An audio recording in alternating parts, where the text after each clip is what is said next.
tu nikto nie je, Juan. Môžu si nás pomýliť so zlodejmi. Nož niekto nás bude musieť privítať.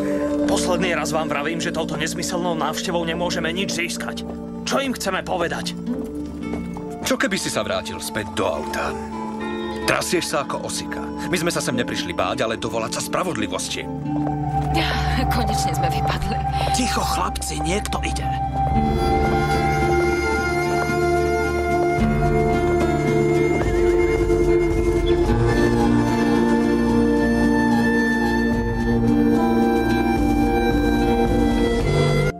Kto sú to?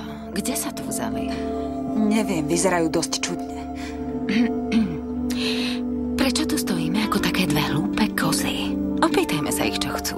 Teda ja neviem. Dobrý deň, señores. Čím vám môžem poslúžiť? Toto je dom rodiny Elisondovcov. Áno, je to tak. Čo by ste si želali? Hovoriť s paňou domu. So seňorou aj s ostatnými z rodiny Elisondovcov. Ľutujeme, ale seňora odišla. A vráti sa skoro. Odcestovala na niekoľko týždňov.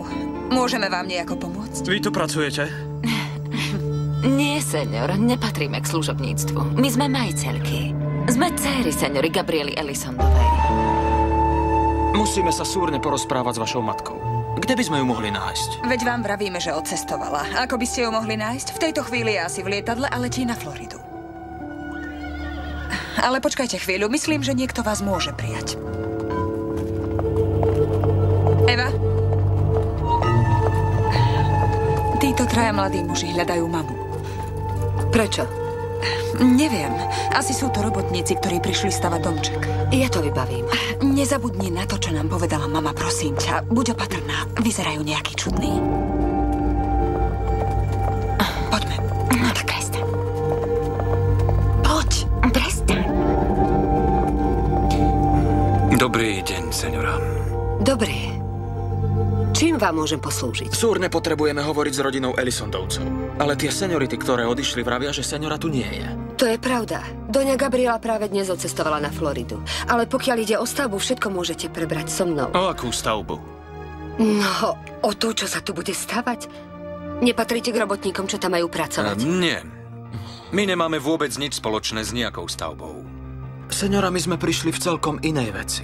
Vo veľmi súkromnej veci. V takom prípade mi je ľúto. Budete musieť prísť znova, keď sa vráti seniora. Nemôžeme tak dlho čakať. To, čo nás sem privádza, je veľmi súrne. Je mi naozaj ľúto, ale ak nie ste robotníci, ktorých čakáme, musím vás požiadať, aby ste okamžite odišli. Mám príkaz nevpúšťať do domu nejakých cudzích ľudí. Neodídeme odtiaľto, kým sa s niekým neporozprávame. Chod nájsť tí dievčatá, čo odišli. Som si istý, že ich bude zaujímať, čo im chcem povedať. Hej, počkajte. Kto vlastne ste? Sme bratia Libie Reyesovej, seniora. Libie Reyesovej? To meno vám asi príliš veľa nehovorí. Ale to dievča malo blízky vzťah s pánom tejto haciendy. Dovediem tie dievčatá. Nie. Počkajte, prosím vás. Nechajte ich na pokoji. Ja vám môžem pomôcť. Poďte za mnou, prosím vás.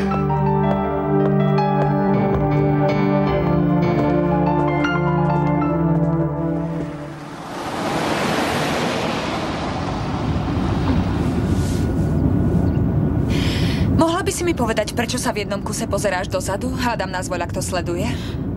Nemali sme radšej zostať doma a zistiť, kto vlastne sú tí traja muži? Eva sa už o nich postará, Jimena. My predsa vôbec netušíme, čo majú robiť. Sme povinné vedieť o všetkom, čo sa v dome deje. Do čerta, čo my dve máme s tou stavbou, Jimena? Nás sa to vôbec netýka. Obzerala si ich, Sarita? Musíš uznať, že to boli veľkí fešáci. Jimena, ja sa po chlapoch neobzerám. Netušila som, že stretnem troch takých pekných mužov. Jimena, prosím ťa.